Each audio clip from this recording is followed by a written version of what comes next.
আর গুটি স্যাক্রিফাইস করলো বড় কোনো চালের জন্য।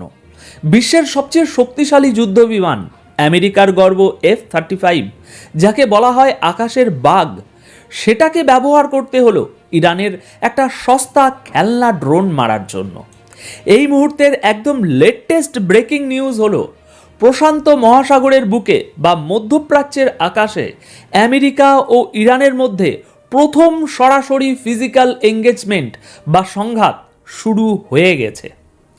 দর্শক, মনে আছে ঠিক আজ সকালেই আমি আপনাদের একটা ব্রেকিং নিউজ দিয়েছিলাম। বলেছিলাম যে আগামী শুক্রবার তুরস্কের আঙ্কারায় আমেরিকা ও ইরানের মধ্যে একটা হাই ভোল্টেজ বৈঠক হতে চলেছে, একটা শেষ চেষ্টা যুদ্ধটা আটকানোর জন্য। সবাই যখন সেই বৈঠকের দিকে তাকিয়ে ঠিক তখনই বুম, সিনারিও চেঞ্জ। আজকের এই ভিডিওটা কিন্তু সেই সকালের ভিডিওর সিকুয়েল নয়, বরং এটা একটা গেম চেঞ্জার। কারণ কূটনৈতিক আলোচনার টেবিল বসার আগেই যুদ্ধের মাঠে গুলি চলে গেছে, তবে বুলেট নয়, মিসাইল। আমি বারবার আপনাদের বলি, জিও পলিটিক্স হলো একটা দাবার বোর্ড, আর ইরান প্রমাণ করে দিল তারা গ্র্যান্ড মাস্টারের মতো খেলছে। কেন বলছি? কারণ যে ঘটনাটা ঘটেছে তাকে যদি আপনি সাধারণ ড্রোন শুটডাউন ভাবেন, তাহলে আপনি ভুল করবেন। এটা বাংলা ভাষায় ইউটিউবে সর্বপ্রথম আমরাই ব্রেক করছি, এবং আমি চাই আপনারা এর গভীরতাটা বুঝুন। দেখুন, গত কয়েক মাসে আমরা শুধু জল্পনা কল্পনা করেছি যুদ্ধ হবে কি হবে না, কিন্তু গত 24 ঘন্টায় যা ঘটেছে তাতে জল্পনার দিন শেষ, অ্যাকশন শুরু। আমেরিকার এয়ারক্রাফট ক্যারিয়ার, যেটা তাদের শক্তির প্রতীক, তার ঠিক মাথার উপর ইরানের ড্রোন। ভাবুন তো সাহসটা। আজকের প্রথম বড় ব্রেকিং, ইরান ও আমেরিকার মধ্যে অঘোষিত যুদ্ধের প্রথম হামলা। আমেরিকার এয়ারক্রাফট ক্যারিয়ারের উপর ইরানের গোয়েন্দা ড্রোন, এবং পাল্টা জবাবে আমেরিকার F-35 যুদ্ধবিমানের মিসাইল হামলা। ধ্বংস হওয়ার আগে ড্রোনটি কী তথ্য পাচার করলো? আসুন একে একে প্রতিটি খবরের গভীরে যাওয়া যাক। সবার আগে কথা বলি মূল ঘটনা নিয়ে। দর্শক, আমেরিকা দাবি করছে তাদের F-35 যুদ্ধবিমান ইরানের একটি ড্রোনকে গুলি করে নামিয়েছে। শুনতে খুব বীরত্বপূর্ণ মনে হচ্ছে, তাই না? আমেরিকা জিতে গেল? একদম না। এখানেই লুকিয়ে আছে আসল টুইস্ট। আপনারা জানেন, আমেরিকার এয়ারক্রাফট ক্যারিয়ারগুলো এক একটা ভাসমান শহরের মতো। এর সুরক্ষা ব্যবস্থা এতটাই নিশ্ছিদ্র হওয়ার কথা যে একটা মাছিও এর আশপাশে অনুমতি ছাড়া উঠতে পারবে না। সেখানে থাকে র্যাডার, থাকে পেট্রিয়ট মিসাইল সিস্টেম, থাকে ইজিস কম্ব্যাট সিস্টেম। অথচ ইরানের ড্রোন, যেটা কিনা প্রযুক্তির দিক থেকে আমেরিকার তুলনায় কিছুই না, সেটা আমেরিকার এয়ারক্রাফট ক্যারিয়ারের একদম মাথার উপরে চলে এলো। এর মানে কি? এর মানে হলো ইরানের ড্রোনটি আমেরিকার এয়ারক্রাফট ক্যারিয়ারের প্রথম, দ্বিতীয় এবং সম্ভবত তৃতীয় স্তরের নিরাপত্তাও বাইপাস করে ফেলেছে। আমেরিকা তখন বাধ্য হয়ে তাদের F-35 জেট আকাশে ওড়ায়। দর্শক, এখানে একটু অঙ্ক কষুন। একটা F-35 ওড়াতে এবং মেনটেন করতে লক্ষ লক্ষ ডলার খরচ হয়, আর ইরানের ওই ড্রোনটার দাম কত? বড়জোর কয়েক হাজার ডলার। আমেরিকা একটা মশা মারার জন্য কামান দাগলো। সবচেয়ে ইন্টারেস্টিং বিষয় হলো, আমেরিকা বলছে তারা ড্রোন মেরেছে, কিন্তু ইরান চুপ। কেন জানেন? কারণ ইরানের মিশন সাকসেসফুল। ওই ড্রোনটি ধ্বংস হওয়ার আগে এয়ারক্রাফট ক্যারিয়ারের হাই ডেফিনেশন ফুটেজ, র্যাডারের অবস্থান এবং জাহাজের মুভমেন্ট, সমস্ত ডেটা লাইভ স্ট্রিমিং করে তেহরানে পাঠিয়ে দিয়েছে। ইরান আসলে আমেরিকাকে বলতে চাইল, তোমরা ভাবছো তোমরা নিরাপদ, আমরা তোমাদের বেডরুম পর্যন্ত পৌঁছে গেছি। ড্রোনটা তো একটা আত্মঘাতী মিশন ছিলই। ইরান জানতো ওটা আর ফিরবে না, কিন্তু ওটা ধ্বংস হওয়ার আগে আমেরিকার ডিফেন্স সিস্টেমের নগ্নতা প্রকাশ করে দিয়েছে। F-35 ব্যবহার করাটা আমেরিকার শক্তির পরিচয় নয়, বরং তাদের ডেসপারেশন বা হতাশার পরিচয়। তাদের অটোমেটিক সিস্টেম ফেল করেছে বলেই ম্যানুয়ালি পাইলট পাঠাতে হয়েছে। এখন প্রশ্ন হলো, ইরান কেন এটা করলো? এখনই কেন? সামনেই তো আঙ্কারায় মিটিং, তাই না? এখানেই আমার মনে পড়ে যাচ্ছে ইন্ডিয়া পাকিস্তানের সেই ঘটনার কথা। আপনাদের মনে আছে নিশ্চয়ই, কিছুদিন আগে ভারতের একটা সুপারসনিক মিসাইল হঠাৎ করে পাকিস্তানের ভূখণ্ডের অনেক ভিতরে গিয়ে পড়েছিল। ভারত বলেছিল ওটা ভুল করে ফায়ার হয়েছে, কিন্তু সামরিক বিশ্লেষকরা এবং আমি নিজেও মনে করি ওটা ছিল একটা লাইভ টেস্ট। ভারত দেখতে চেয়েছিল পাকিস্তানের র্যাডার কত দ্রুত সেটা ধরতে পারে এবং তাদের প্রতিক্রিয়া কী হয়। ইরান ঠিক এক্স্যাক্টলি হুবহু এই কাজটা করলো আমেরিকার সাথে। এটাকে বলা হয় টেস্টিং দ্য ওয়াটার। ইরান আসলে চেক করতে চেয়েছে তিনটে জিনিস। এক, আমেরিকার র্যাডার তাদের ড্রোনকে কত দূরে ডিটেক্ট করতে পারে। দুই, ডিটেক্ট করার পর আমেরিকার রিয়াকশন টাইম বা প্রতিক্রিয়া জানাতে কত সময় লাগে।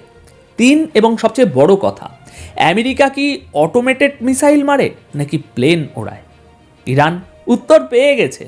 তারা দেখেছে আমেরিকার জাহাজ থেকে মিসাইল ছোড়ার সাহস বা সক্ষমতা এই মুহূর্তে নেই, তারা প্লেন ওড়াচ্ছে। তার মানে যদি একসাথে 500 ড্রোন আক্রমণ করে ইরান, আমেরিকা কি 500টা F-35 ওড়াবে? অসম্ভব। আমেরিকার কাছে আপাতত সেই ক্যাপাসিটি নেই। ইরানের হাতে হাজার হাজার সস্তা শাহিদ ড্রোন আছে। রাশিয়ার যুদ্ধে আমরা দেখেছি এই ড্রোনগুলো কতটা কার্যকর। ইরান যদি একসাথে এক ঝাঁক ড্রোন বা সোয়াম ড্রোন অ্যাটাক করে, আমেরিকার এই মাল্টি-বিলিয়ন ডলারের ডিফেন্স সিস্টেম ধসে পড়বে। আমেরিকা যে ড্রোনটা মেরেছে সেটা হয়তো শাহিদ বা মোহাজের ক্লাসের কোনো ড্রোন ছিল, কিন্তু ইরান যেটা গেইন করলো সেটা হলো কনফিডেন্স। তারা এখন জানে আমেরিকার $20 বিলিয়ন এয়ারক্রাফট ক্যারিয়ার আসলে একটা বিশাল বড় সহজ টার্গেট ছাড়া আর কিছু নয়। তারা বুঝে গেছে এই ভাসমান দুর্গটি আসলে ছিদ্রযুক্ত। আচ্ছা, এবার আসি দ্বিতীয় খবরে, যেটা পরিস্থিতিকে আরও অনেক বেশি ঘোলাটে করে দিচ্ছে। দেখুন, যুদ্ধ শুধু মাঠে হয় না, যুদ্ধ হয় লজিস্টিক্সে। আজ খবর পাওয়া গেছে আমেরিকার টেক্সাসের ফোর্ট ব্লিস থেকে, যেটা তাদের অন্যতম বড় সামরিক ঘাঁটি, সেখান থেকে গত 24 ঘন্টায় প্রায় 40টি ভারী কার্গো বিমান উড়ে গেছে। কোথায় যাচ্ছে এগুলো? গন্তব্য কুয়েত, কাতার, বাহরাইন, সৌদি আরব এবং জর্ডান। এই বিমানগুলো খালি যাচ্ছে না, এরা নিয়ে যাচ্ছে patriot missile defence system, advance radar, cruise missile এবং প্রচুর গোলা বারুদ। জাপান থেকেও আমেরিকার কার্গো শিফট হচ্ছে মধ্যপ্রাচ্যে। এখন সিরিয়াসলি বলুন তো, যদি যুদ্ধ নাই হবে, যদি আঙ্কারায় শান্তি আলোচনাই হবে, তাহলে এত বড় মিলিটারি মুভমেন্ট কেন? আমেরিকা ভয় পেয়েছে। ইরান যেভাবে তাদের এয়ারক্রাফট ক্যারিয়ার উপর ড্রোন নিয়ে এলো, তাতে পেন্টাগন বুঝে গেছে যে তাদের বর্তমান নিরাপত্তা ব্যবস্থা যথেষ্ট নয়।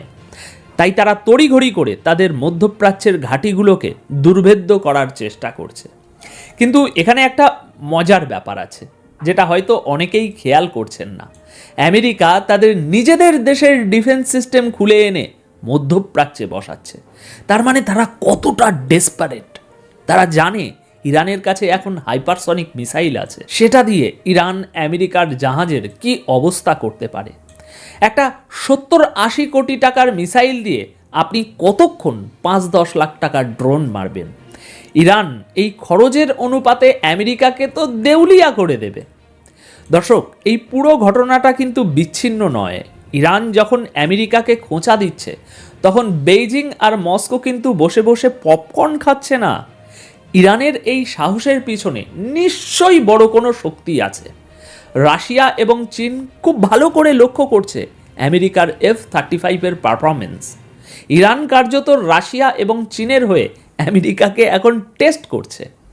আমেরিকার এয়ারক্রাফট ক্যারিয়ার, যার দাম প্রায় $20 বিলিয়ন, যার উপরে থাকে 500 নাবিক এবং সেনা, F-18, F-35 মতো বিমান, সেটা এখন একটা সিটিং ডাক প্রমাণিত।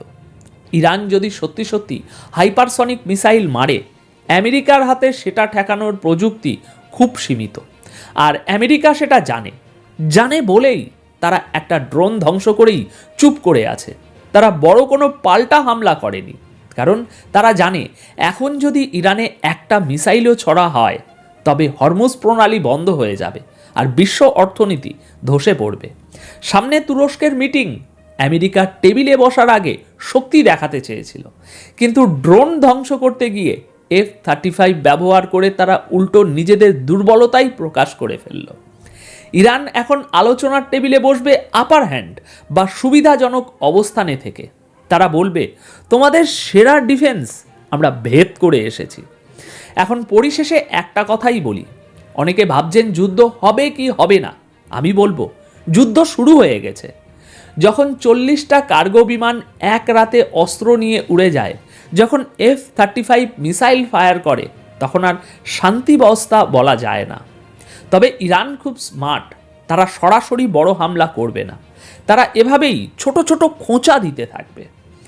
তারা আমেরিকাকে উস্কাবে ভুল করার জন্য।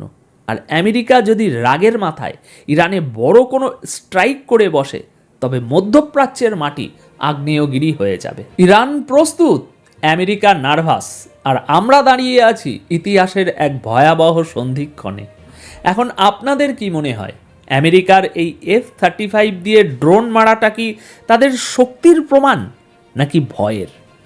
তুরস্কের মিটিংয়ে কি সত্যি কোনো সমাধান আসবে, নাকি এটা ঝড়ের আগের নীরবতা? কমেন্ট করে আমাকে অবশ্যই জানান। আপনাদের প্রত্যেকটা কমেন্ট আমি পড়ি এবং আপনাদের মতামত আমার কাছে খুব গুরুত্বপূর্ণ। জিওপলিটিক্সের এমন গভীর বিশ্লেষণের জন্য আমাদের চ্যানেল সাবস্ক্রাইব করে বেল আইকনটি চেপে দিন, কারণ পরবর্তী ভিডিওতে আমি নিয়ে আসব তুরস্কের সেই গোপন বৈঠকের এক্সক্লুসিভ আপডেট। ততক্ষণ পর্যন্ত চোখ রাখুন, সতর্ক থাকুন।